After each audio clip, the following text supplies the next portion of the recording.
All right, here we go. Welcome, everyone. My name is Joanna Lane. I'm the Senior Director of Education for the NFCA, and we are days away from some and weeks away from others, but we are knocking at the door of the 2024 season, and it is one that comes with several changes to our playing rules and the way that we may interpret them or understand them. So who better than to have these three wonderful people with us on the webinar today. Thank you. Hello, everyone. My name is Kelly Whitaker, and I manage the softball umpire program, which services all three divisions for the NCAA. And for softball, I also work with Division I, and I'm lead operations for that. Thanks for taking the time to be with us this evening. I don't have much else to add other than I wanted to be present tonight and offer support to the SUP and its relationship with the NFCA. I like to give some credit to the Softball Rules Committee and its efforts to improve collegiate softball and really kind of retooling a few of these rules to make it a little bit easier to call and also coach. I'd also like to shed some light on the SUP, Softball Umpire Program, and its increasing efforts to educate and equip the umpires to be able to improve their game, which services your student athletes, as well as to be a resource to the coaching community through seminars like this. A big thanks to Joanna and the NFCA, not only for allowing us to participate in this programming, but also their support and partnership we have in nurturing and reciprocating respect between coaches and umpires. Thanks for your time tonight. I'm Steve McCowan. I'm the National Coordinator of Softball Umpires. We also have Vicki Van Cleek, who's our Secretary Rules Editor, and we have Cody Little, who's filled our latest position as trainer for our umpire program. Vicki, Cody, anything you want to add? Just happy to be here. Looking forward to the start of the season. As Joanna just said, happy to be here, and hopefully we can enlighten you on some of the situations that may occur early in the season, and you'll be like the smartest person on the field. I'll just echo what they both said. Looking forward to getting going. I think for me is trying to gain as much from this call as you guys gain from what we had to share just through the discussion and questions. So feel free to ask anything, because as we continue to talk as a staff and with coaches, we're learning and we're trying to get as much feedback out to you guys as possible. So don't be shy on any questions as we get going. Absolutely. And just to Joanna, just to piggyback up what Cody just said, these being new rules and mechanics on our part, it's going to be a dynamic process going forward, and there's no way that we could possibly consider every scenario that could happen. So updates and training and interpretations are going to be communicated through RQ as the season progresses. So if you haven't gotten registered, and Cody's going to walk you through that in a second, that's really important to stay up to date on the progresses we're making throughout the season. Well, excellent. We had a planning call last night. We're going to jump into some things here, but I thought one great point that came out of the planning call was to make this as dynamic as possible, because it's an opportunity for both groups to learn. So instead of getting caught in the weeds and the really, really small details that are sure to work themselves out over the next several weeks, don't be afraid to jump in with big picture ideas or questions. The chat is open. Please use that. The Q&A function is open. Please use that. You can send chats to me privately if you don't want to put them in the group message. I will serve as a moderator. But for right now, it's a perfect segue. You heard Steve mention RQ. Cody, do you want to jump in a little bit on what RQ is and what coaches who don't have a clue of how it works can get involved with it? You bet. I'm trying to share my screen and jump right into the home plate real quick. Okay, so just kind of run through a little bit. I think there's a misconception as far as the home plate when we're talking about RevQuest. A lot of people just assume that it's where assignments are posted, and that's kind of it. And that is so far from the truth. This is your resources. This is where all of our training information goes out. Anything you see here on the NCAA softball home plate, and we'll kind of go through it here shortly, you have access to. And as a head coach, if you were registered as or if you haven't been a head coach from the beginning back in August, then you were already pre-registered. All you have to do is go to refquest.com, click on login, set password, and you're good to go. As far as any of your assistants or other staff members that you would like to have access, all they need to do is go to RevQuest and then go through the registration process, and they get free access to all this. Anytime we send out anything or post anything here on the home plate, you guys will be notified. So I kind of just want to go through and kind of show you a little bit of the resources. And again, some of you guys might use our RevQuest for your conferences, and myself being the coordinator of 5 conferences, you have a portal specifically to the conferences that you're a part of, and that's going to be mostly stuff that's specific to those conferences. But the NCAA, this is everything from Division 1, 2, and 3. We also have a lot of other organizations, our codes that register, and we try to provide as much information we can just to grow the game. So start on the top left, news and announcements. This is stuff, and a lot of this is all the way back. We carried over from Arbiter, but this is anything, that is not specific to rules, mechanics, just stuff that needs to go out into that tab. Notes from Steve, national coordinator. If you ever have a question for Steve, of course, he is available by email or phone, and you guys have that information in the rule book. But there is a opportunity for you to ask him a question here that will produce a form. Probably the most important information, or the most important tile, as I would call it, would be our NCAA rules information from our Secretary Rules Editor, Vicky. Again, this is everything rules related throughout the season. We'll have as you can see here on this third bullet down, updated, interpretations and clarifications from the 23 season. So that's a live document. So as we go throughout the season, and there are certain scenarios or situations that require us that we feel like it has been consistent enough that it deserves some attention from the national staff, Vicky will discuss that with the rules committee, and then they will decide to push something out. We will just add to that document. We're not going to push out 10 different documents throughout the season. It'll just be a live document. We'll update it here. We started one for 24, and so that will always be there for you. On the right, under NCAA bats, everything from D, which is kind of our liaison for equipment, still working within the NCAA, former Secretary Rules Editor. The bat list will be posted here every time a new one is released. You guys will also get access to that, if you're registered or as a head coach already registered, that'll come to your email. If you have a question for Vicky, kind of the same process there with Steve we talked about at the top. You get the opportunity to submit a form. We've got a tile there for myself, Director of Training and Video Review. Something that we started new this year is we just felt like a newsletter would just be some stuff to come up every couple weeks or a monthly or just as needed.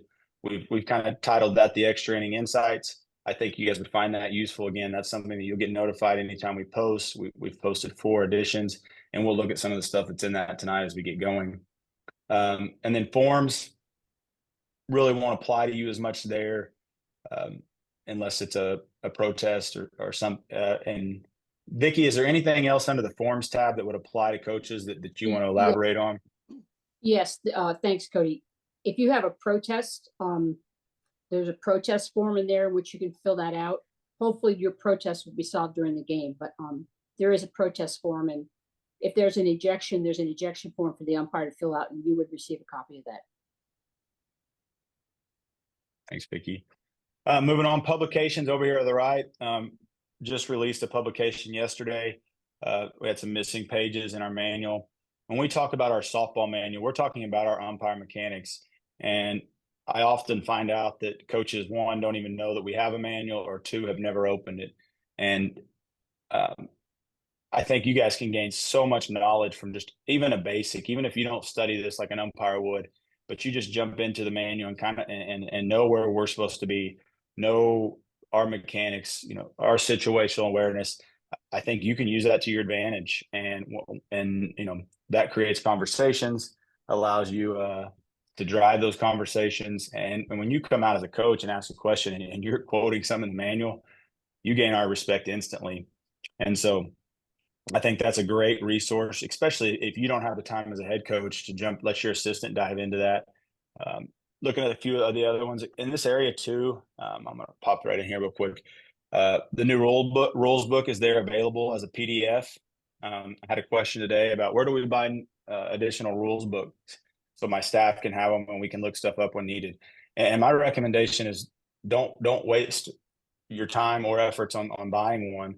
Just go to this PDF, and if you have an iPhone, I'm not familiar with an Android, but you can easily just download that PDF or download the PDF to your books app on an iPhone, and it's right there for you, whether you're traveling on the road, in between games, warm-ups, and you can access it. You can, search and find. And so I think that's a great resource and a great tool for you guys to have throughout the season. A couple things that have been released just recently, Appendix J. Again, we'll talk a lot about the action clock here in just one second. But this is very detailed, about as detailed as we could get. I think that's something that you should review. The action clock operation guide. Everything in this operation guide is going to apply. Same thing, whether it's, if there is a visible action clock, whether that is managed in the dugout, or I'm sorry, on the field or in the press box. Another great resource. And then something we just released for the first time late last week is the softball video review handbook.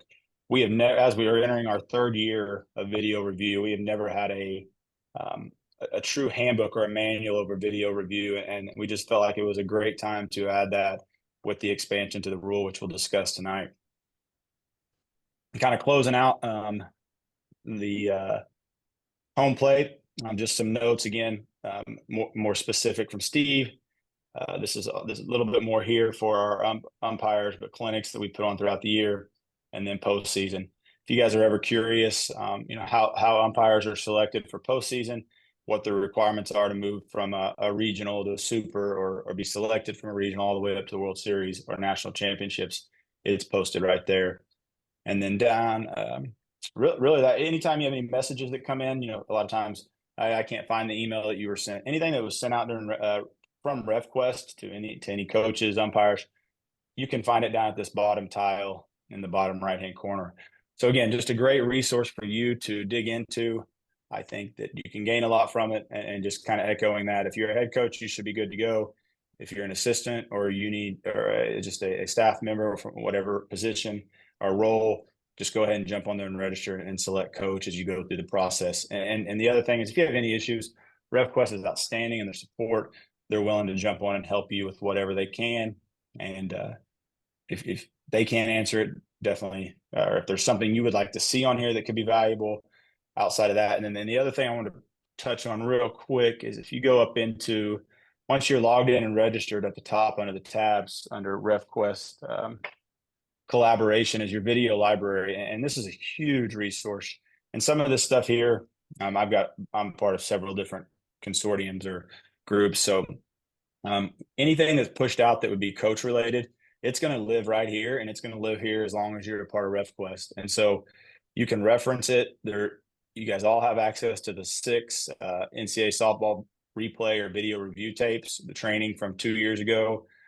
And so again, great resource for you or your assistants. And really that's kind of the base of RefQuest and what it offers for coaches. And then if you use it, within your conference, you'd have access to assignments and everything else inside of RefQuest. So, Joanne, does that kind of cover everything you wanted me to touch on? Yep, that's great. It'll give people a jumping off point, and they can come back and check this out. If you need other assistance, ask a colleague or give us a call. We're happy to help. But I know you are here for a lot of nuts and bolts, and we're ready for that with you as well. So we're going to start by going into the action clock. So I'm going to kick it back over. I think, Vicki, you're going to go through some of the language first, and then we'll get into how it's going to be done. So Vicki, go ahead. Okay, so we've got 2 major pitching changes this year, and the time between pitches is one of them. We've gone from 25 segmented by 10, 10, 5 to 20 seconds. So from the time the pitcher receives the ball from the catcher, the clock starts, she has 20 seconds to begin the pitch, which means she has separated her hands. Likewise, the batter and the catcher, they have 10 seconds to get in their respective boxes. If the batter does not, it will be a ball strike assessed to the batter. If the catcher does not, it will be a ball awarded to the batter.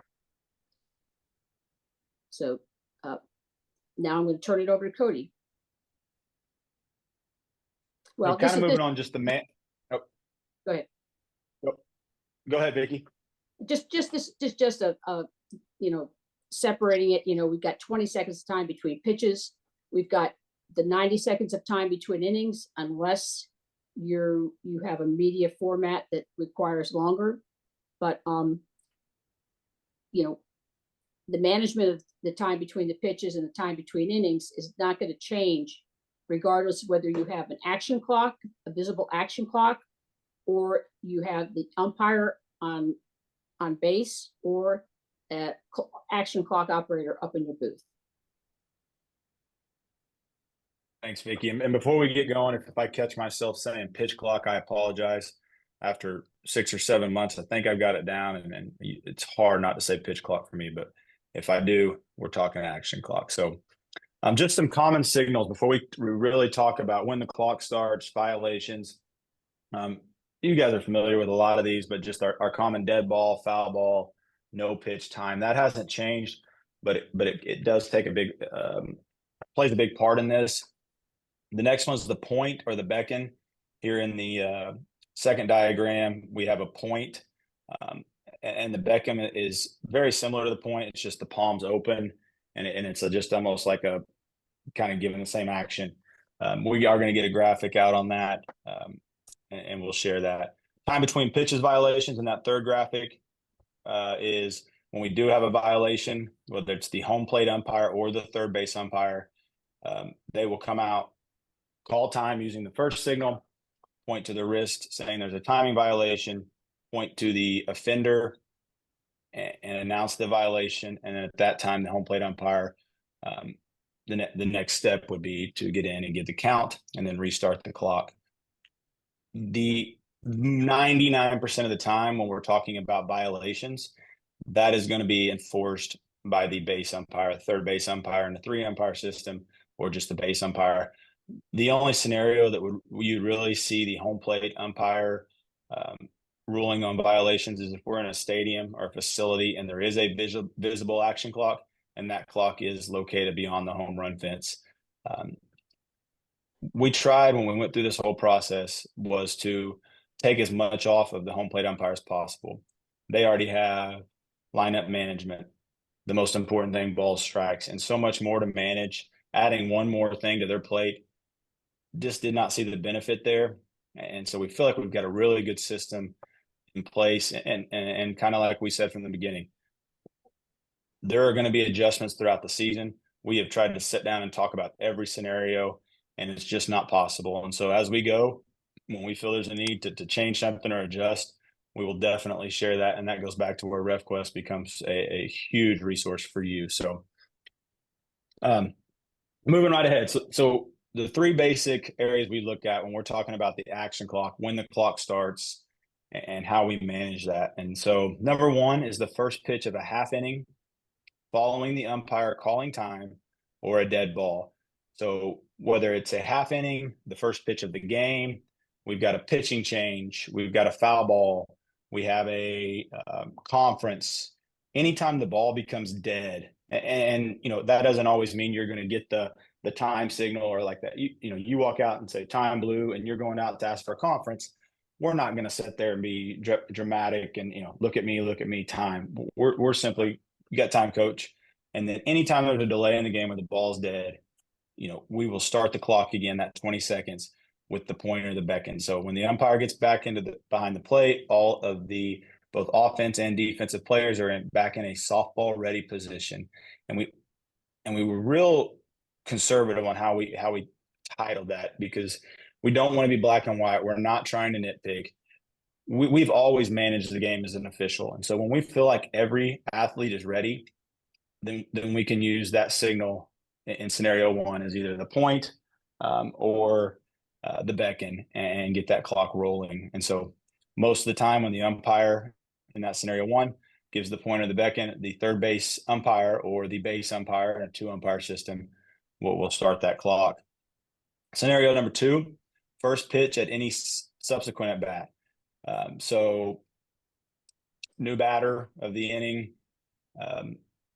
ball's really not dead. So you have a ground ball to second base, got an out at first, ball goes around the horn back to the pitcher, then we have a new batter come back up. And so the ball's really technically isn't dead, but we do have a new batter. And so with the reasoning behind that is we want to give your batter time to get to the plate area and to honor that 10 seconds that we'll talk about shortly, where they have to, batter's got to be in the box, catcher's got to be in the box.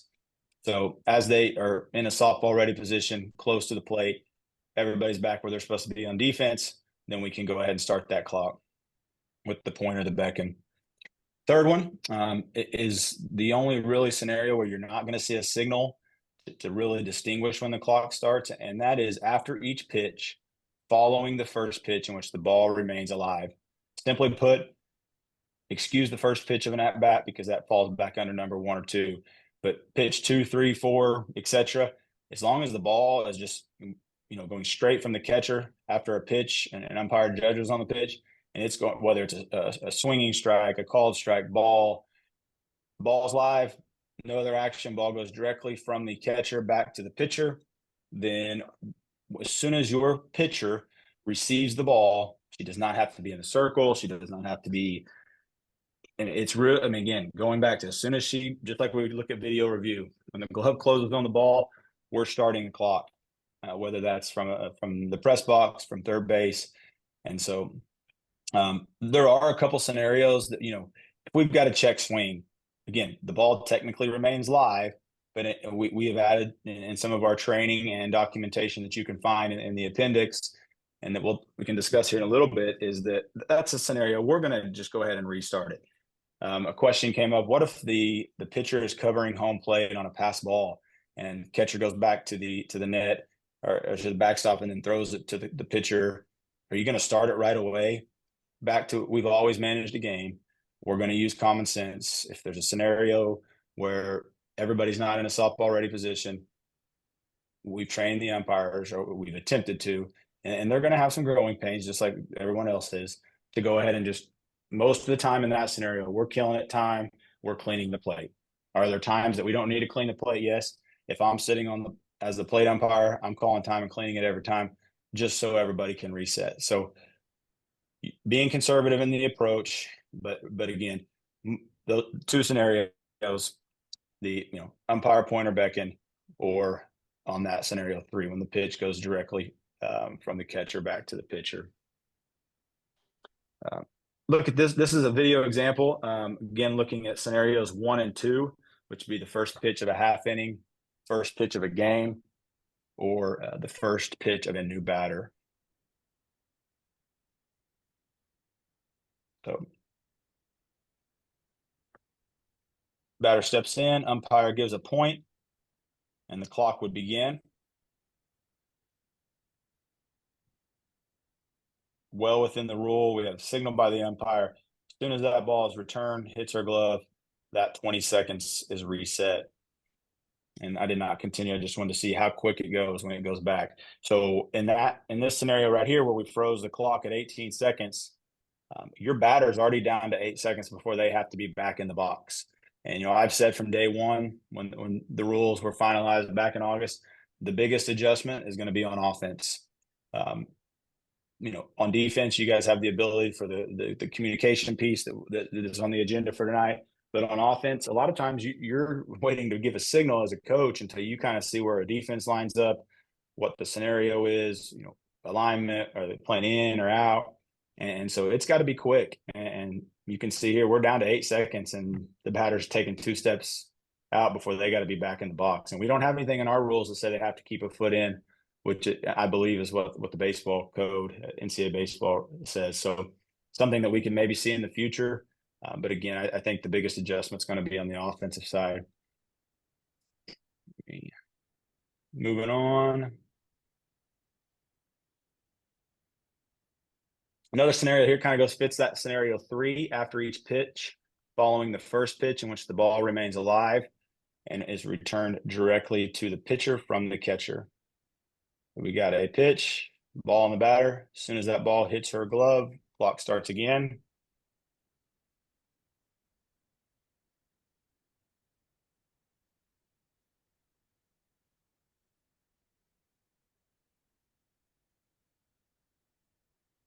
And again, the clock starts when those hands separate.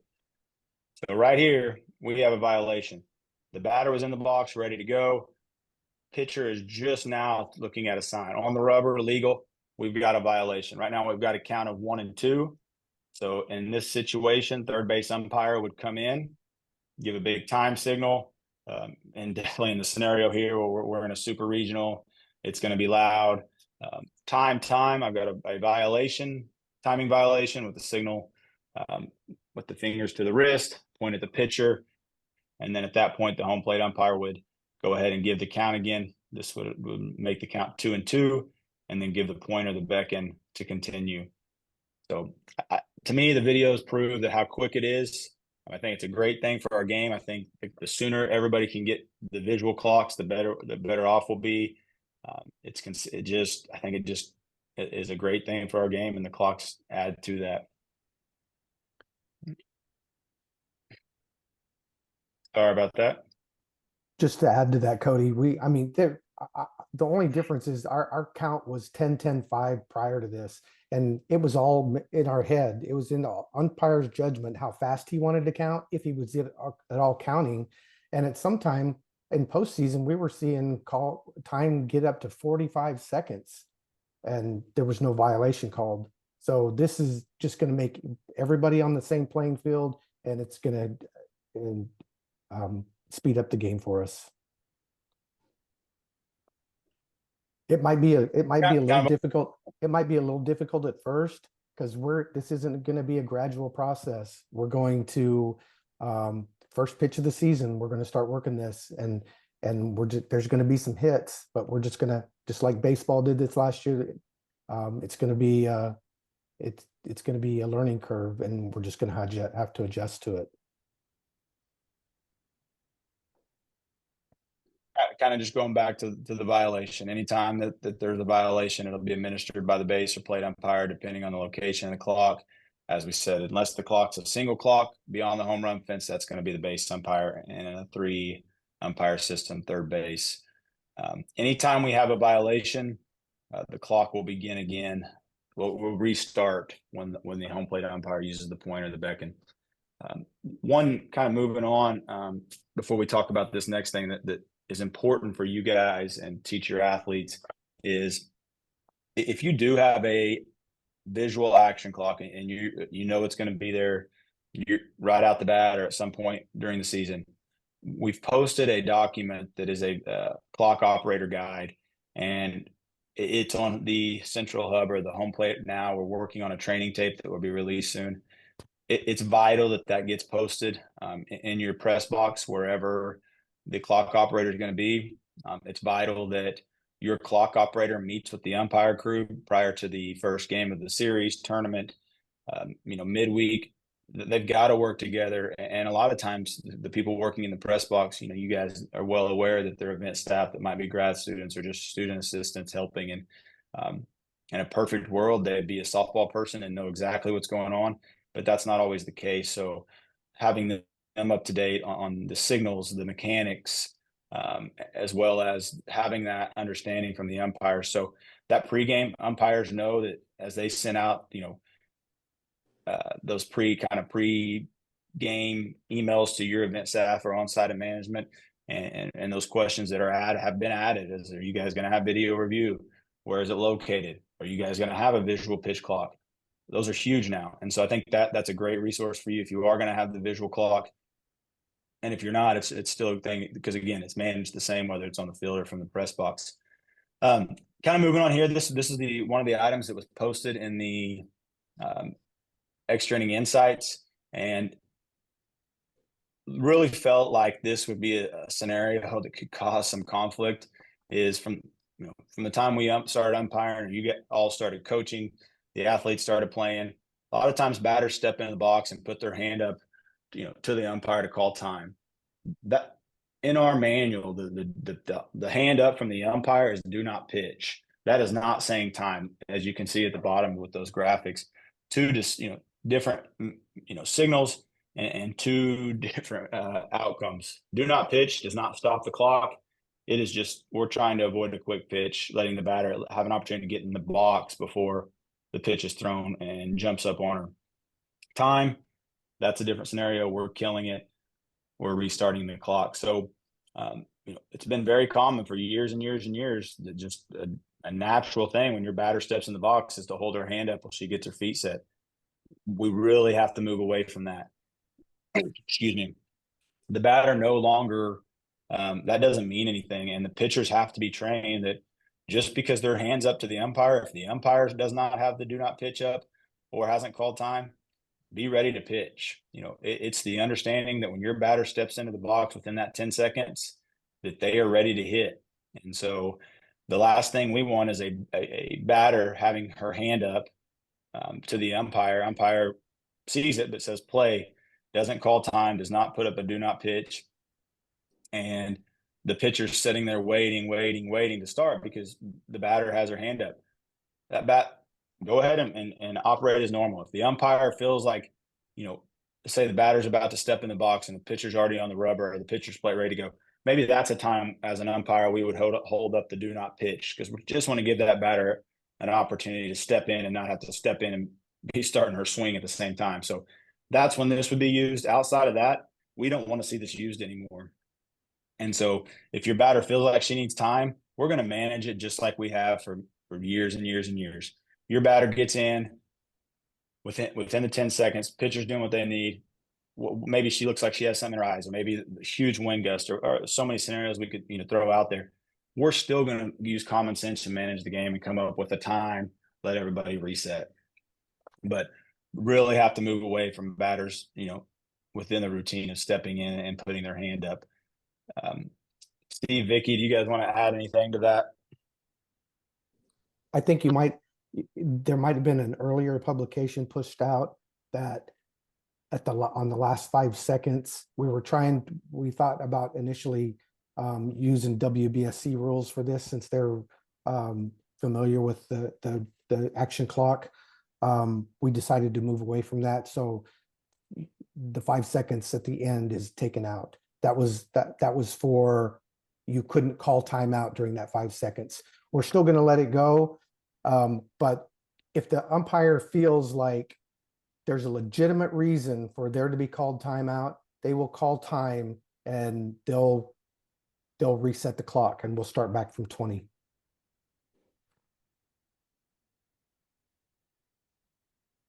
Kind of closing up on the action clock resources here. Again, we've discussed the Appendix J, pitch clock in between innings, the clock operator guide. Both of those documents are live, available to you. And then the action clock, our ACO instructional video, will be coming out soon.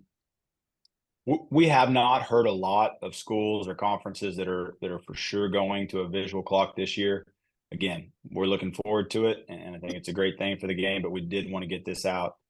So for those schools or institutions that are using it, it's there and ready for you. So at this point, we'll go ahead and I will stop sharing my screen for a second and kind of open it up to questions, or if there's anything in the chat that needs to be addressed. I haven't been looking at the chat at all. So there's nothing in there, Cody. The only question that came in through the Q&A, I did go ahead and answer that. The question was, should the factor be when the pitcher separates the hands, and should it maybe instead be initiating the windup? I think I just mentioned, and via the chat, same conversation we've had previously of, that's also something that is different from pitcher to pitcher.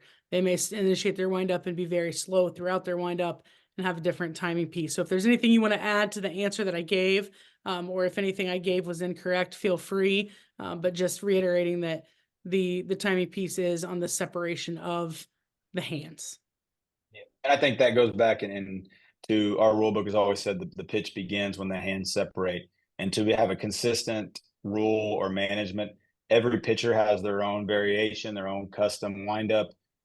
And so the only real constant was when the hands separate is when the clock needs to, the clock has to, you suck, and then the clock's got to have the pitch out by the time the hands separate or we have a violation.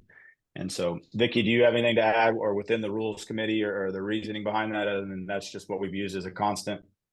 Right. I think, I think everything you said is accurate. I don't have anything to add to that, to your details. We don't have any. Okay.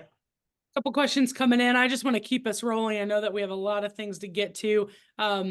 What will the action of the umpire be if they feel a catcher is intentionally holding the ball before throwing it back to the pitcher? Again, that's a great question that I'll be honest, we haven't really discussed that, but I think we can give them a warning, and then it's an unsportsmanlike. I mean, we're not going to penalize the defense or the offense or put somebody in jeopardy because of something like that. And so, really, I think at first point it's a warning, and then Vicky, is it become an unsporting play at that Oh, point? I think you can definitely give a warning, and just I would also at that time probably communicate that warning to the coach, to the defensive coach, and you know, it could be unsportsmanlike if they didn't continue to heed the umpire's direction. And that's something we can continue and just, if that continues to be a problem, we don't really have a violation, but maybe we need to, consider as we talk about these things, if they are delaying it in that scenario, number 3, getting it back, maybe we need to think about a third signal or something that we go ahead and start it if there is a delay. So I'll make note of that. And I think you'd be well within your rights if you, the umpire said, catcher, we need for you to throw the ball back, and, throw it now or I'm starting the clock. I think you have rule book backing to do that. I think Great question. This falls into that bucket that you had earlier, Vicky, legislating. Can't legislate integrity. We will use that line maybe a few times. Right. Question on the whistle stop device. So the timer on the belt of the third base umpire or field umpire and a 2-person crew that will give a vibration alert of the timing. Are those purchased by individual schools and supplied to umpires upon their arrival? Or if schools want to use that, how is that done? During the season, that's going to be definitely a conference decision. Whistle stop is really the whistle stop timing device or piece or system, I should say, is really a break off from just the shot clock system that's used in basketball. It ties right into the shot clock, or it's actually in basketball, it's the game clock. And so if you have a visual clock, the whistle stop is an amazing system. It takes any clock operator, any staffing out of that. But that would be one system that is definitely purchased by either the school or the conference and supplied. It's rather expensive. Our rule book and our manual give the umpires several options, from manually counting, which is in the manual. It's allowed, but we've strongly pushed away from that. And I think most of our coordinators across the country said that's not acceptable, and that you need some type of timing device. Several companies out there have created timing devices that go on the hip that have a toggle switch that you toggle it one way, it starts the 20 seconds. You toggle it the other way, it works for the in-between innings. The whistle stop can still be used without the visual clocks because it syncs together. So both the home plate umpire and whatever base umpire can wear those packs, and then the third base umpire would still be managing it, get it outside of the one scenario if you did have a visual clock, but it vibrates at the same time to alert both it gives the home plate umpire, a better idea of where the time's at. And actually the whistle stop does come in a pack of 4. So if there was a scenario where, let's just say that they're the SEC wanted all 4 of them to wear it, because I know they've purchased the whistle stop, then there's 4 packs in there for use, but it really just calls for 2 using it. It's consistent. It ties in, whether the other devices are just standalone devices for whoever's managing it.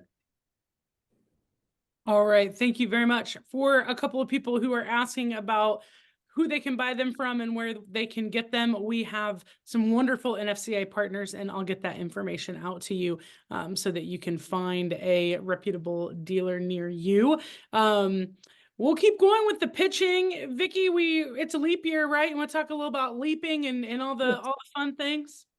Appropriate time to put that rule change in, I think, leap year. So this is your second major. Do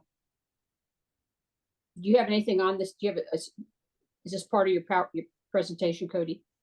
Anyway, the second rule change for pitching is that we are allowing pitchers to disengage from the playing surface.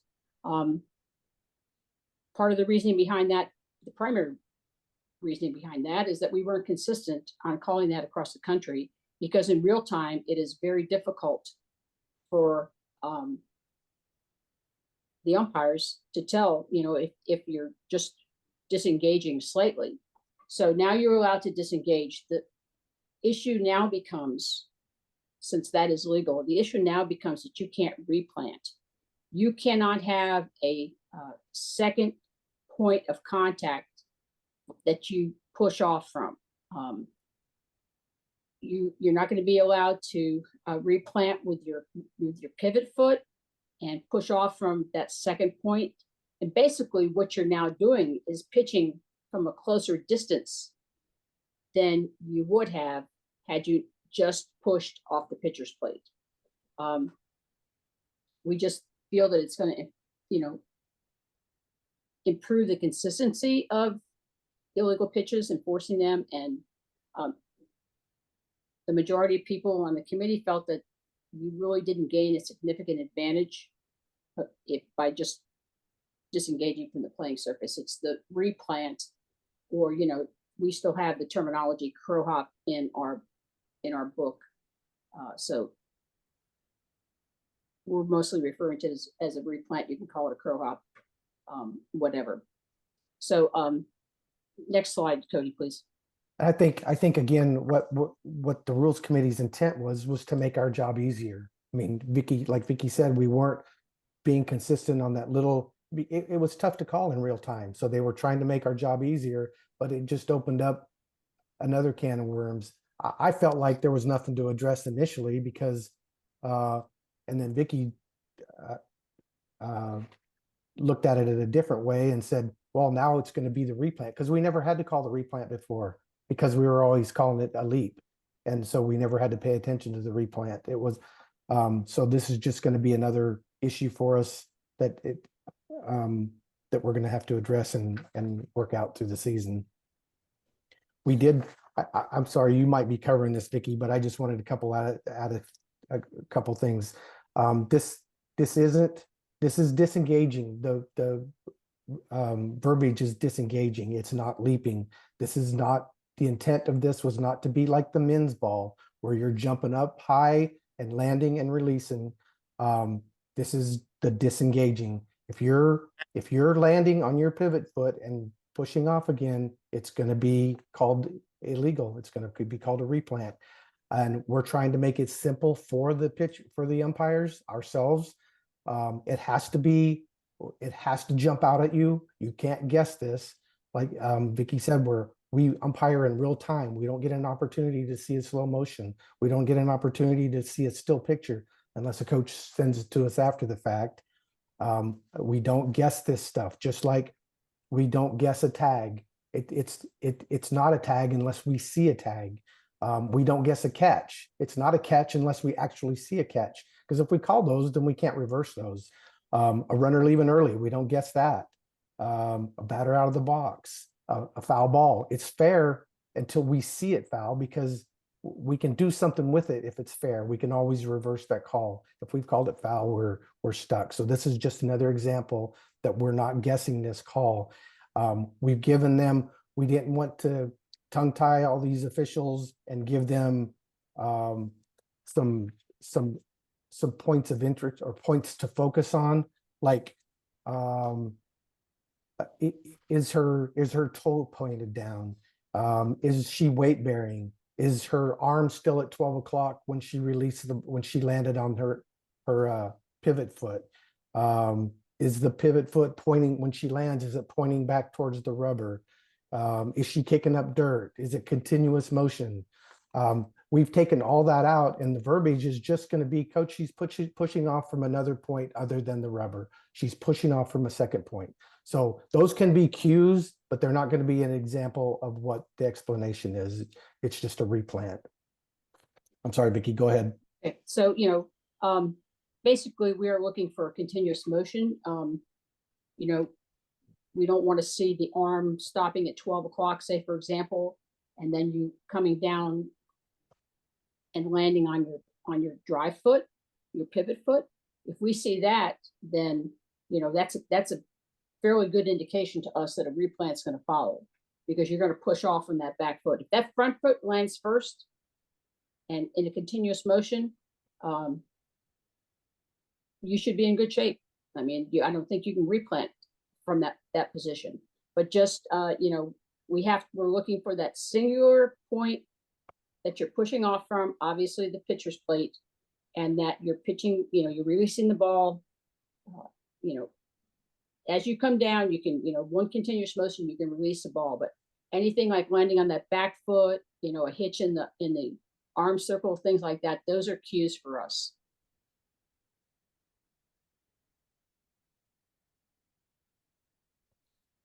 You want to go into these? Yeah, and these are actually and I got permission to use this. One of the coaches sent me and says, "Is this illegal?" So if you look in this in real time, this is one of those pitches that, man, this is really close. Go ahead and play it, Cody. You want it in live or slow-mo? Yeah, go ahead and live.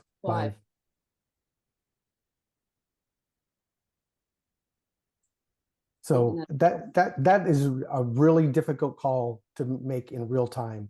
Now, if you're slowing it down and you have this, like we said, in the slow motion, and that her arms at 12 o'clock, it's absolutely a replant. But this is one of those that we are not going to guess. This is something that has to jump out to you. And again, we're calling this in real time, and that's a difficult call to make. Could I guess it's illegal? Absolutely. I could guess that it's illegal, but that's what I would be doing, is guessing on something like that. But just be prepared that there might be this is subjective. This is a subjectivity call to every umpire. So it's going to be different. One person might call it one game and another one might call it, just like with the leaping we've had in the previous years. Cody, can you run that one more time in real time?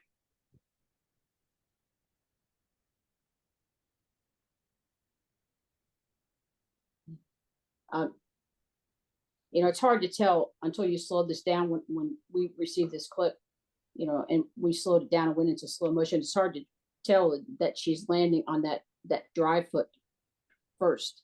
Of course, you can see it now in slow motion. Her back foot comes down first. She's got, her arm is at 12 o'clock and the foot's already down. So she is basically pushing off. Yeah, right those there. are some of the cues that we addressed. Her foot pointing back towards the rubber. She's at 12 o'clock after she lands. She's weight bearing, but in real time, like we said, it's a real time call, and we don't get an opportunity to see the slow motion side of this. I believe video is great training for officials in all sports, but the idea of video is that it is for training, it is for education. So when we do this video and break it down into slow motion and look at it frame by frame, we can see this. But when we can't see it in real time, it's a difficult call to ask an umpire to make.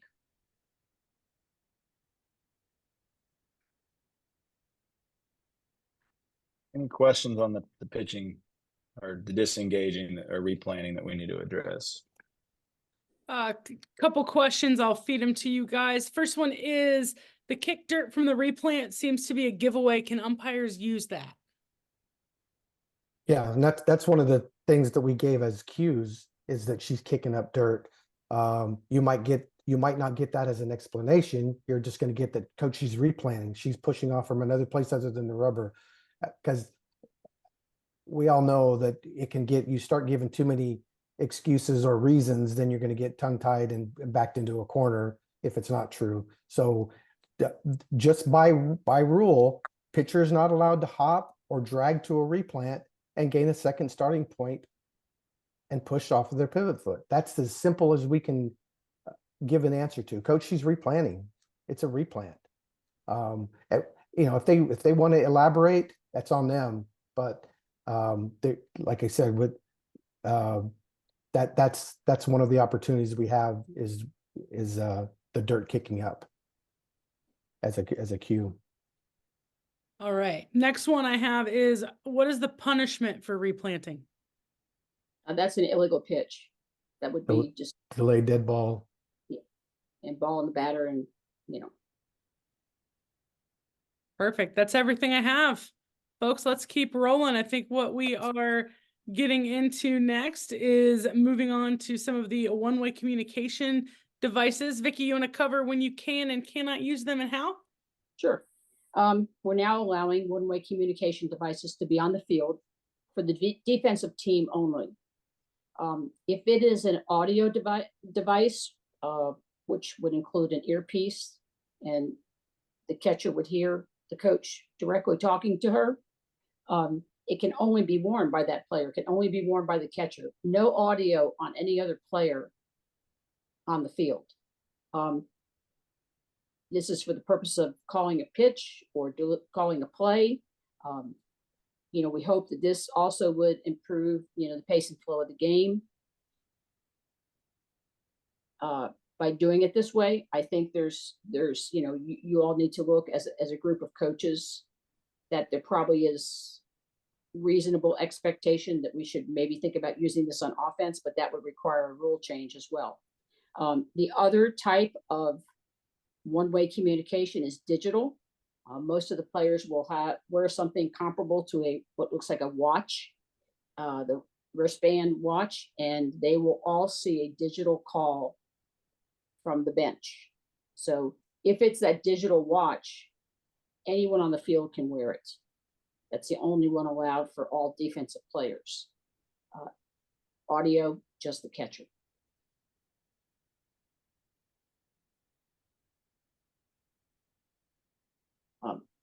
And this So, is just kind of yeah. following up on what you just discussed. So Go ahead, Cody. just kind of in summary is what's approved: one-way digital communication from the dugout to defensive players only. The audio piece can only be from the dugout to the catcher. And what's not approved is anything on offense, and then the audio communication to anyone other than the catcher. Reminder here, this is one-way communication. I know that there are some, I've heard, I have not seen them. I did see all the manufacturers at the NFCA convention that had their products there, but a product that I'm hearing about is something with an iPhone and a Bluetooth that the catcher will wear. We are not approving that. First of all, iPhone is not one-way communication. And with the Bluetooth in the ear, we're worried about that thing, continuing to fall out. So, that system, I don't know the name of it, but that's not allowed. So, one of the issues is if we're not asking the players going to bat to take off their wristbands with their digital watch, but there should be no communication. I know that some of those wristbands vibrate, so you can say, oh, if I vibrate your wristband when you're at bat, that's an indication to you that the changeup is coming. So, the problem comes in when you have your digital watch and your signal armband, if they're on the same arm. We're not going to be able to discern what you're looking at, and this is the can't legislate integrity piece.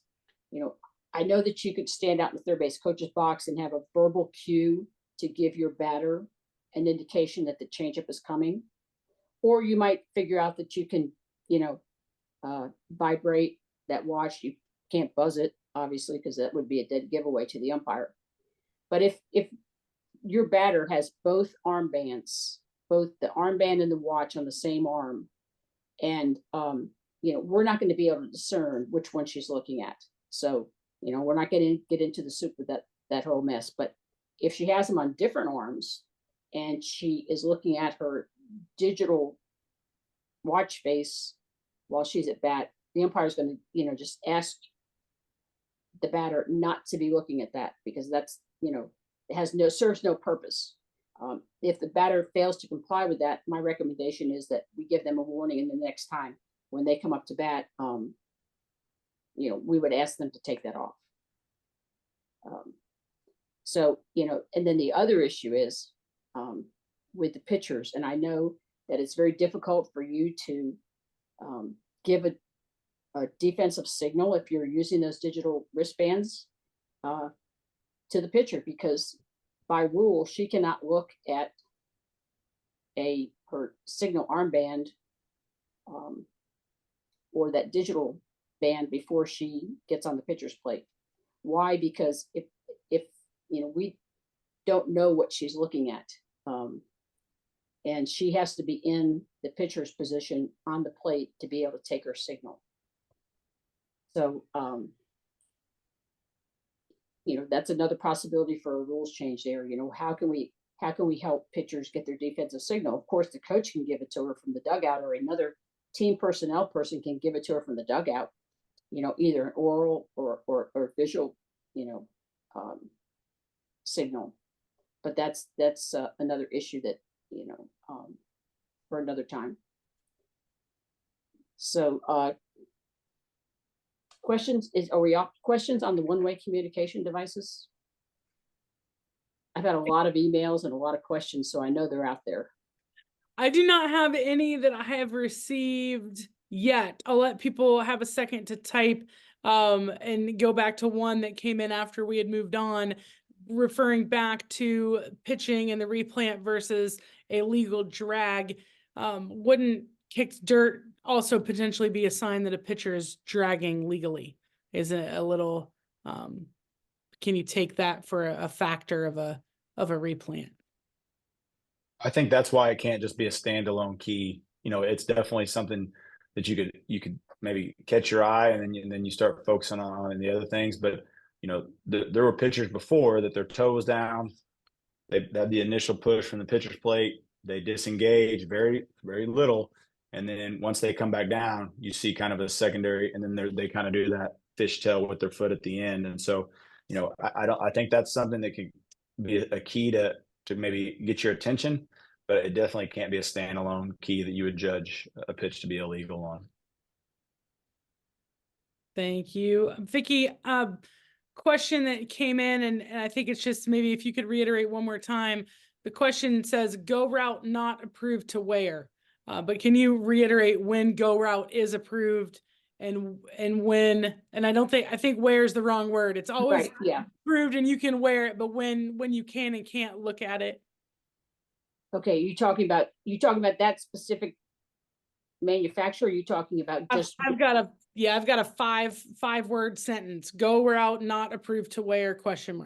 No, I think the question with go route was in early on after this rule change, was that go route was somehow affiliated with 643. Is that okay? And with the spray charts and everything, but we did not approve. And from what I understand, that capability isn't there yet for go route to show those spray charts.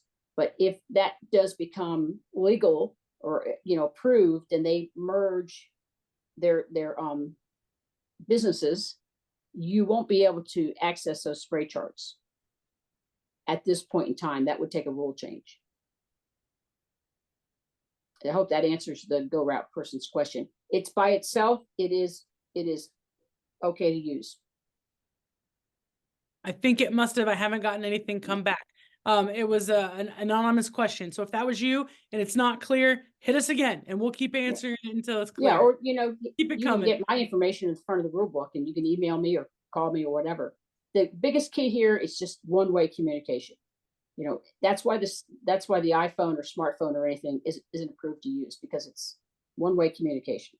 So that's your key in deciding, is this a legal one-way communication device for our game? Perfect. Well, if everything wasn't already perfectly clear, you have to correct it, by the way. Let's talk obstruction. Awesome. Obstruction. From my 5 years on the rules committee, and this is I just finished my 8th year of doing the SRE position.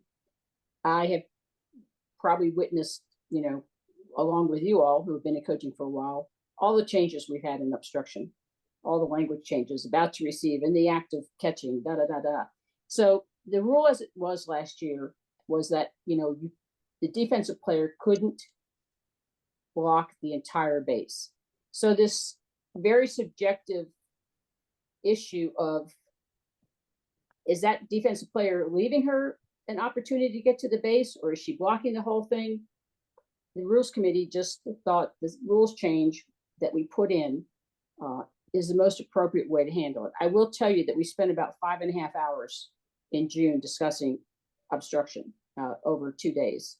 We had a rule written which wasn't anything like this, and we actually came back the next morning and after sleeping on it said, no, we're going to change. So the main difference this year is that your defensive player cannot block any part of the leading edge of a base or the plate without possession of the ball. So you have to have the ball in your possession before you can be positioned in front of the leading edge. That's pretty clear. You cannot, if you don't have possession of the ball and you either contact her, cause her to deviate her path, that in the umpire's judgment, you obstructed her, you will be charged, with obstruction. There's, you're not, if you set up legally and you're not blocking the leading edge, and then you get the ball and you're there, between the base and the runner, you're going to be fine.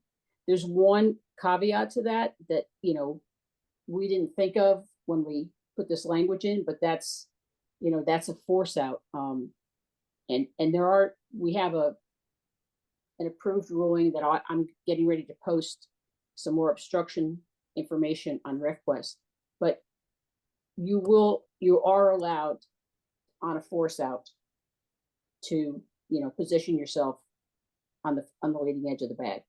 It's,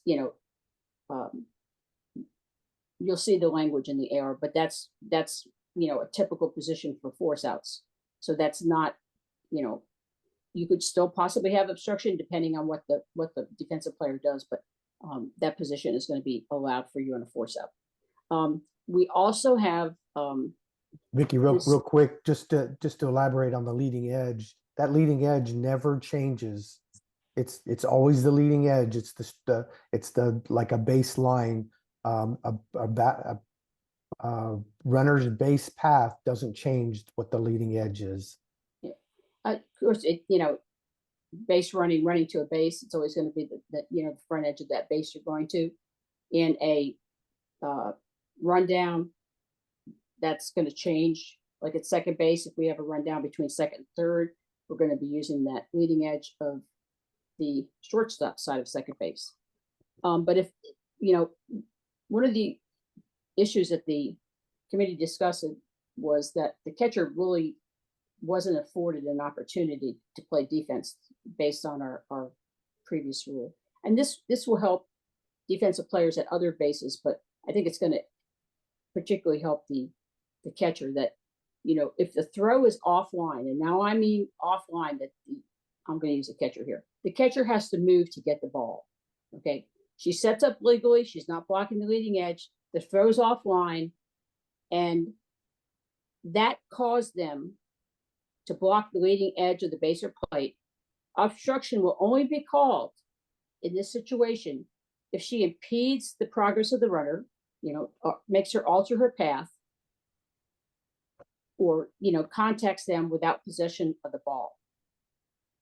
So I can go after a bad throw.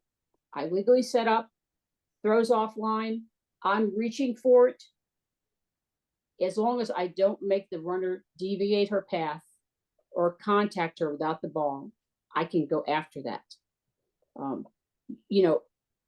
We saw a video of a short hop to the catcher, and she was able to catch it straight on, but she opted to, step over and block the leading edge prior to catching the short hop. Well, that's obstruction because that type of throw wasn't offline. You don't have to have physical contact for there to be obstruction. So, that's going to be an umpire judgment. It can be on a force play or not force play. But we also this year have, changed the language to say if in the umpire's judgment, the runner would have clearly been put out the obstruction is ignored. We've seen those. You got the defensive player doing, what they legally can do, and you got the offensive player, the runner doing what they legally can do. And because there were components in the past that in our rule that didn't allow for, clearly out was not defined this way, we often called obstruction in those cases. This year, if she was clearly out, that will not be obstruction. Mind you, there's one video that we had, and I think these will be posted online, but the catcher's up the third base line, and positioned in such a way that the runner could even possibly begin to slide. That's not clearly out. That's obstruction on the part of the catcher. So, this will be an umpire's judgment. So that's that new trajectory of the throw. You're allowed to move to do that. And We'll that can happen. And when we talk about, Go ahead, Vic.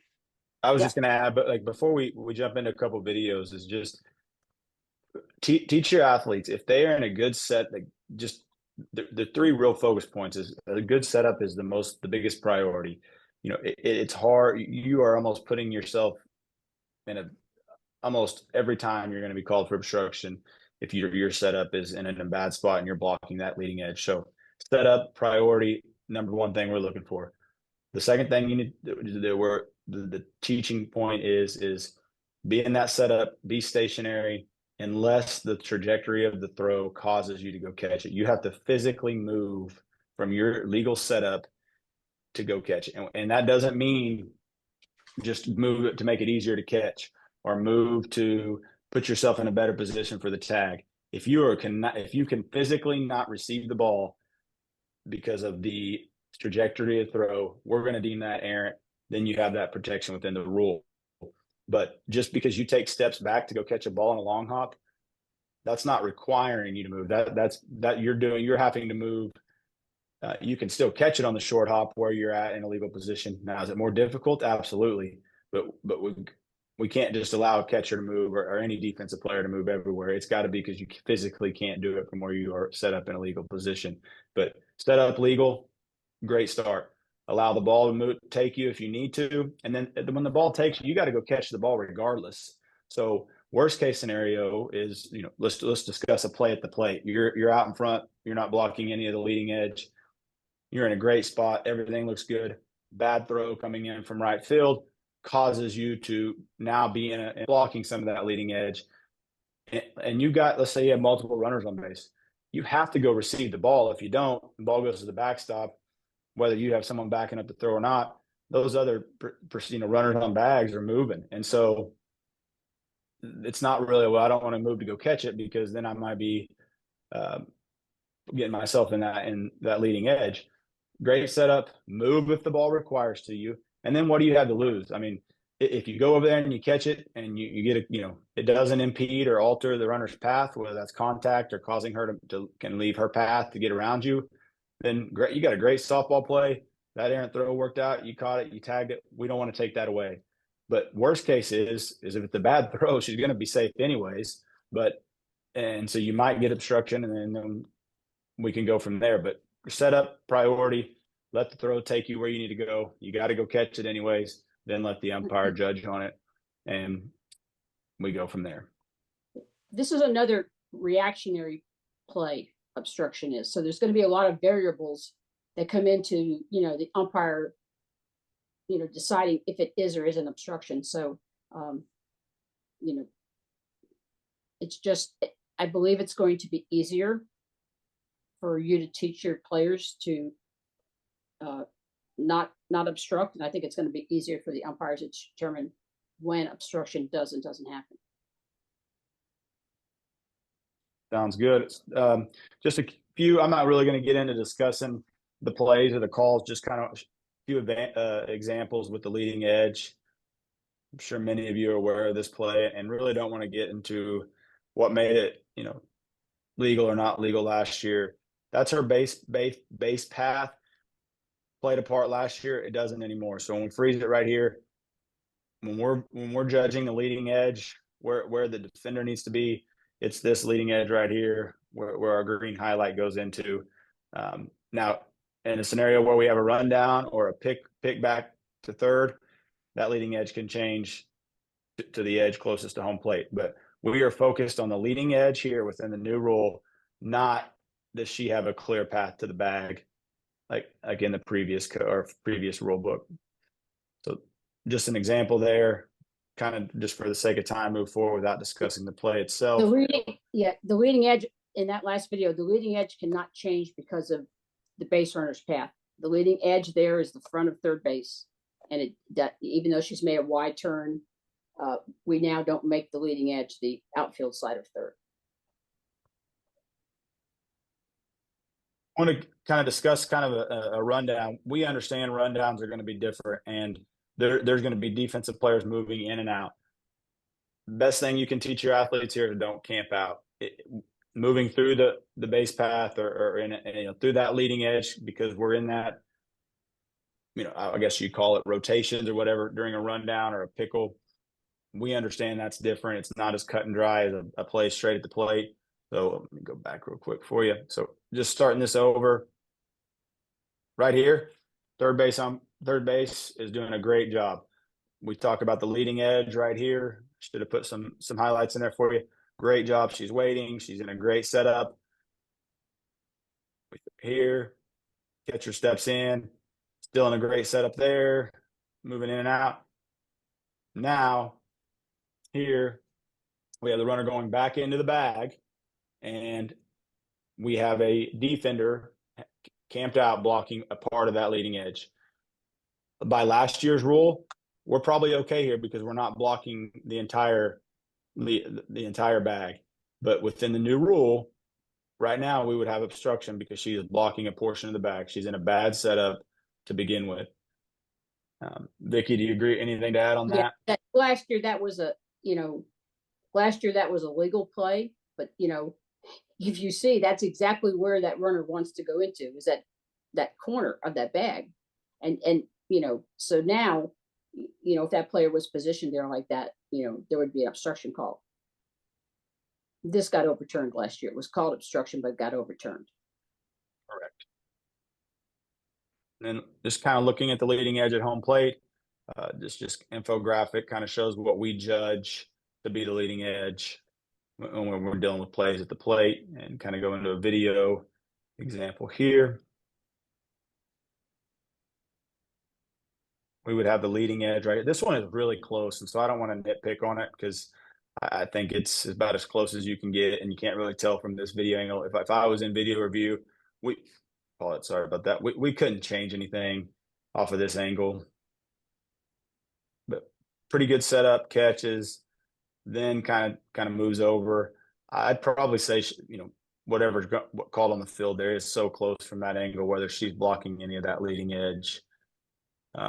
When we're looking at the new rule, a couple of the questions are really similar. So I'm gonna use my own words here and kind of combine and paraphrase. The questions seem to be, if in fact the catcher has to go up the line to get a ball, the likelihood that will impact a base runner's path or trajectory is really high. So is there truly protection with going after the ball, or are the factors that remain, does it still make it probable for obstruction calls when the catcher has to leave what, Cody, you referred to as, which I think is really smart, that the setup position? Yeah. It feels like that's so, question, and I understand that, but there's several of them. It's such an open-ended question. I mean, there's every play has a little bit different variation, and she's, by the black and white, if we didn't have that secondary point, as soon as she moves from that legal setup to blocking any part of the leading edge, if we didn't have the caveat of the errant throw, we would have obstruction. So now, just because she moves into that from a legal setup to blocking any part of that leading edge, it doesn't mean it's automatic obstruction. We have to let the play, kind of play out. And did the athlete move, or the defensive player moving into that leading edge, cause the runner's path to be altered or impeded? When we talk about impede, most of the time in that scenario, we're going to talk about contact. So catcher's in a great setup, has to go move to go receive the ball up the line, and we have contact before we have possession. Now we have obstruction. So she protected by moving. Yes, it doesn't mean it's automatic, where without it, it would be.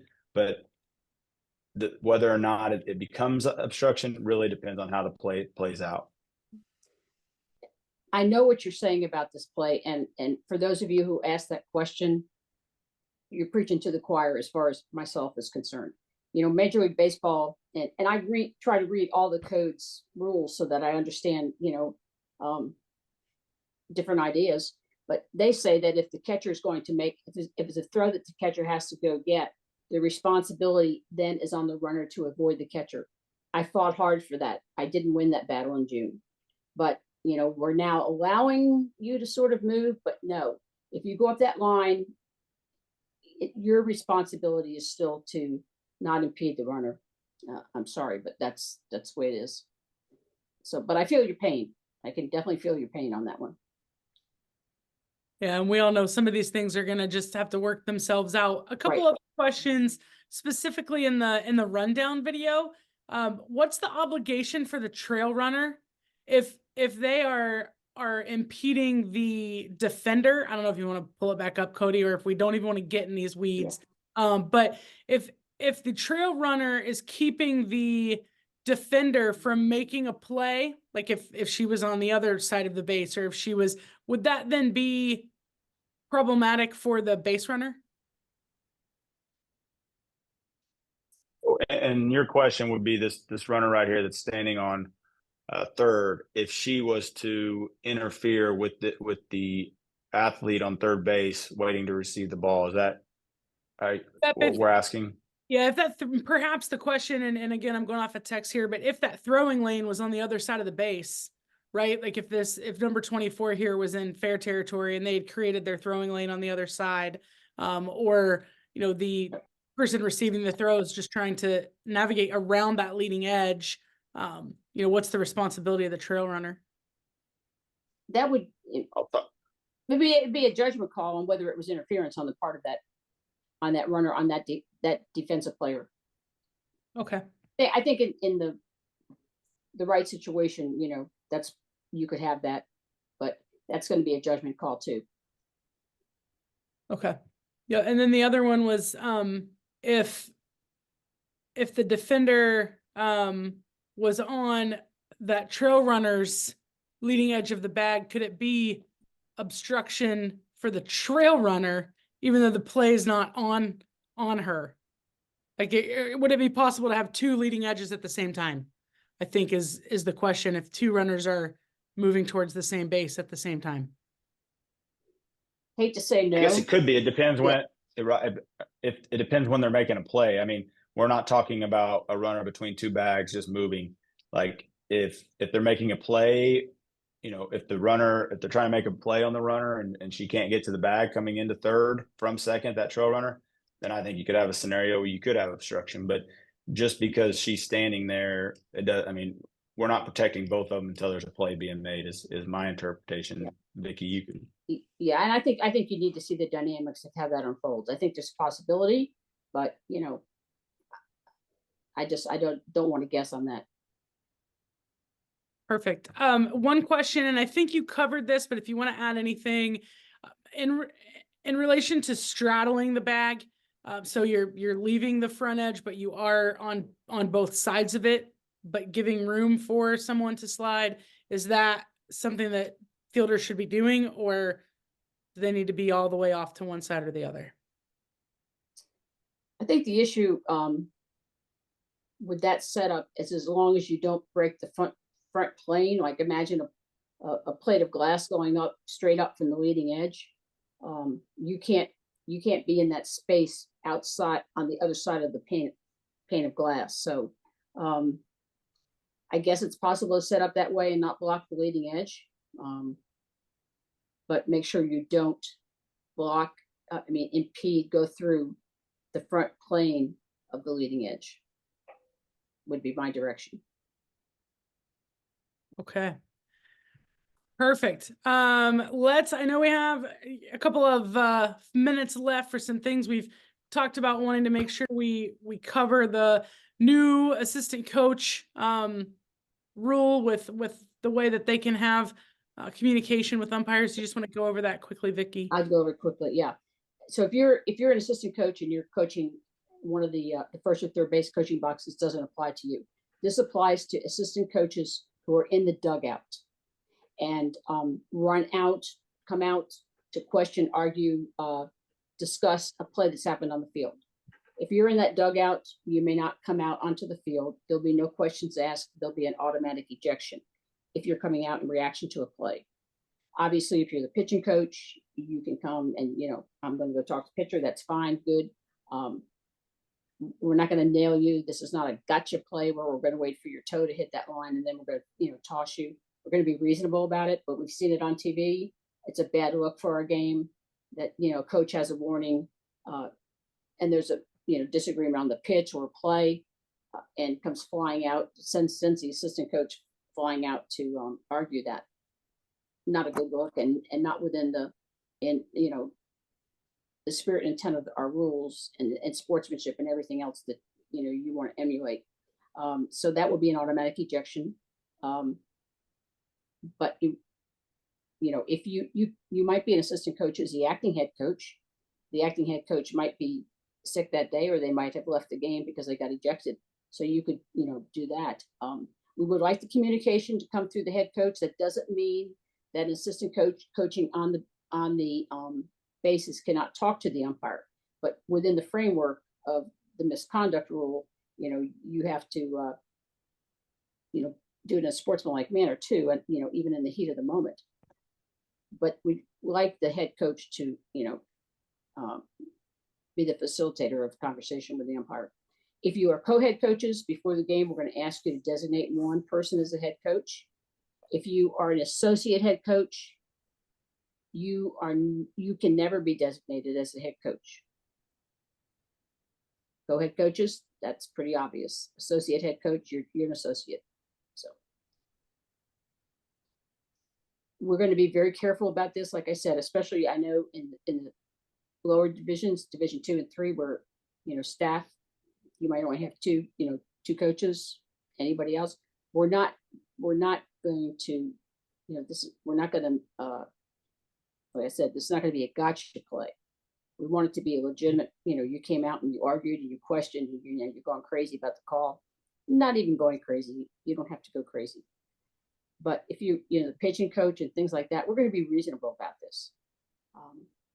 I think some of the direction that also we're given, Vicky, is that, obviously coming out of the dugout lays a whole new meaning to it, but there's a difference between a coach coming out and questioning a call and asking you a question. So right. We're trying to make sure that they understand that, and we differentiate from the two. Any questions on that? I did not have any. I think it's pretty clear. If any come in that are nuanced, I'll definitely let you know. But the last thing we have on our agenda, and we will run through it again. If you need to jump off, this will be available in its entirety, but is going through some of the changes to the review and how that will work. So go ahead, guys, bring us home.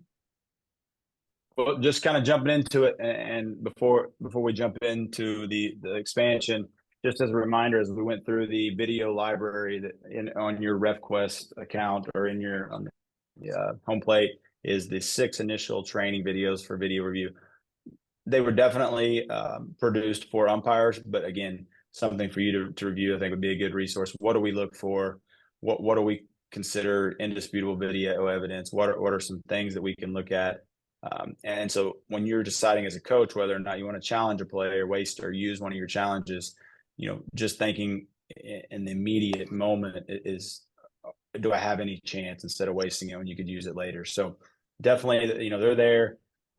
So what is new with the new rule is just some additional plays that are reviewable. What hasn't changed? Coaches still have 2 challenges. Umpires can initiate reviews starting in the 6th. The only caveat there is that when we talk about a runner leaving early on the pitch, that can never be initiated by a umpire. That is only by a head coach. And then calls are either upheld or changed. We do not have the language of confirmed or upheld or anything like a lot of the other sports have. And we still can't call, if we're in a centralized review setup, it can't be buzzed to the field like baseball, where their replay officials or video review officials can buzz to the field if they see something similar to football. So for here, I'm not going to go through every bullet point of the Appendix G. Just really wanted to focus on the new parts on the expansion. We are now allowed to review or challenge a runner leaving the base prior to the touch of a fly ball, tagging up, runners missing a base, leaving early on a pitch. There's the note that, runners leaving on a pitch is only allowed by a coach's challenge and not initiated by the umpire. Again, not a big fan of this myself. It is going to be almost impossible to see unless we are talking about a scenario where I can't think some outside of the World Series and maybe the postseason where we have, 27 cameras at the World Series, every angle you can think of. We can split screen where we can zoom in on the runner, say at first, and then the pitcher. And what we're going to use as our, definition, and that is we're not focusing on whether her hand's at the hip. For us to make that call and to change something and to have indisputable video evidence, there has to be clear separation from the runner's foot off the bag, and there has to be clear separation from the ball and the pitcher's hand. So again, two very small, difficult items to see that if we don't have it, we're not changing anything. So just be cautious of that. Definitely if you're playing at home in your home facility, you're aware of the camera angles, man, maybe you do have a still camera that's great on first and you're thinking, oh, we can see that. Well, you might be able to see that great, but are we going to be able to compare both the pitcher, where that ball is released at, as well as the runner leaving the bag? So one important note on any type of appeal play, like a runner leaving early on a tag up, we'll use that as the example. We've got a runner on third, fly ball to left field. We've got a catch. We've got a tag. Runner goes home and scores. Defensive coach feels like that runner left early, goes out to challenge that play.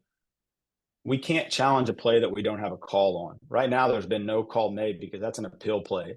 So if you go out, the first step would always be to appeal for us to get a call. If you try to just go straight and into initiating a challenge, whether it's verbally or with our signal, the umpire should redirect you. And it's really to your benefit. If you go out and you're the defensive coach and you're going to go out mindset of challenging and she left early, if you can get in a live or dead ball appeal that benefits you, so you go out, I'd like to appeal that she left early. Let's say that the home plate umpire is the one responsible for that because you three chased. Yes, I have an out. She did leave early. Now you've just saved yourself a challenge. Now that responsibility would be on the offensive coach to use a challenge that call was incorrect. So anytime we have anything where there's an appeal play needed, we have to have a call before we go to review. Jumping in the next one, deciding if a batted ball is or is not a home run. Previously, if the ball was called a home run on the field, it was not reviewable. And the initial video review rules and Appendix G really tried to stay away from anything where we had to place runners just as we got going. And so now we've opened that up. If it is called let's say it's called a home run on the field, it's challenged, and it clearly just hit the top of the fence and came back in, then we would begin the process of placing runners. We're always going to place runners conservatively. We're going to take into account, the number of outs, what the count is. Are they moving on the pitch? Are we talking about your leadoff batter on third base, or are we talking about someone that probably doesn't have the same speed? And so all those are things that we can take into account when we are reviewing placing runners, but we're always going to operate on the side of being conservative. The only caveat that remains there is a ball that is higher than the foul pole cannot be reviewed. So, and that's at any part of the fence, not just down the line. Next one, deciding whether a batter is entitled to an award of first base for a hit by pitch. We can look at whether the ball hit the batter, whether the ball was entirely in the batter's box, which then creates whether or not the batter had to make an attempt to get out of the way, or if the batter intentionally tried to get hit. The big change here which is again a benefit to you as a coach, is let's say you're the offensive coach. You've got a girl or a athlete that turns around a square, pulls it back at the last minute, and we just have a ball. Nothing, no dead ball, no hit by pitch was ruled on the field. Home plate umpire just calls ball. You feel like it definitely hit her. You are 100% certain. You come down from the third base box. I would like to challenge that that's a hit by pitch. Okay. So we go to look at it. Well, previously, so we look at it. It definitely hit her. But what we missed on the field was that your batter had an attempt at the bunt. She did not get her bat back quick enough to where it was just a ball. So in that scenario, now we come back and we say we have a dead ball strike on the batter. And now your challenge has now negatively affected you and your athlete. So we will not look at that anymore. We're strictly looking at the items here. The other thing we will no longer look at is the location of the pitch in relation to the strike zone. So we are 100% focused on, did it hit her? If it did or did not hit her, where was the location of the ball as far as in the batter's box or not, which requires her to make an attempt. And then did she intentionally stay in it where we might need to leave her at the plate? Moving on, catch or no catch. We had very few situations we could look at where we would change things on a catch or no catch. We've opened that up to a catch or no catch in any situation. And so pretty cut and dry there. I think it's great. You know, if we do have to change it, if there's a scenario where we have a catch on the field and we have to change it to a no catch, then we would definitely have to place runners, and using that same rule of thought that we're going to be conservative and kind of review everything, the whole play related. And then the last one, this was kind of a catch-all to help us, but it probably isn't needed. We had a ton of questions at the convention. Well, anything that's dead, we can look at now. So we can look at a check swing. We can look at check swing was the big one. And it was like, no, yes, it's dead. But this is just the catch-all for all of the previous bullet points in Appendix G, which there's 10 of them. It might be a scenario that doesn't really fit specifically into this, but the ball remains dead and it still has to do with something with obstruction or interference, or it still has to do with a catch or no catch. And so it still has to fit one of those areas, but it's not specific, you know, it's not a wide open anything dead. And so again, I think these are great for the game. There's going to be some learning curves, just like we've learned, you know, in the beginning with the hit by pitch and the things that we reviewed 2 years ago. So as we go throughout the season, I know that Vicky and myself, and we get feedback, you know, on every video review throughout the country at all three divisions, we'll use our best judgment and try to adjust as needed and navigate throughout the season. So that's all I have on video review, and a few last questions if we have time. If not, I'll hand it off. Well, thank you, Cody, for running through that. I know that's not always applicable to everyone, but very important for those who are dealing with it. I do not have any more questions in the Q&A. So if anybody has one, go ahead and get that in there. We'll give you just a couple of minutes. Closing comments, Steve or Vicky? From my perspective, I just want to let you know that, you know, my contact information is in front of the rules book, and I'm, you know, ready to take your call or your email or whatever. So if you have any questions on anything we've discussed, or as the season progresses, that I can try to help you understand or, you know, answer, I'm all ears. That's what I'm here for. Thank you very much. Steve, anything? I guess just a reminder that this is going to be that every scenario can't be thought of or these rules put in place for. So as just keep in touch with RefQuest so that you can keep update on the interpretations, and that we're going to hit the ground running. And at first weekend, first game, and first pitch, we're going to enforce these rules.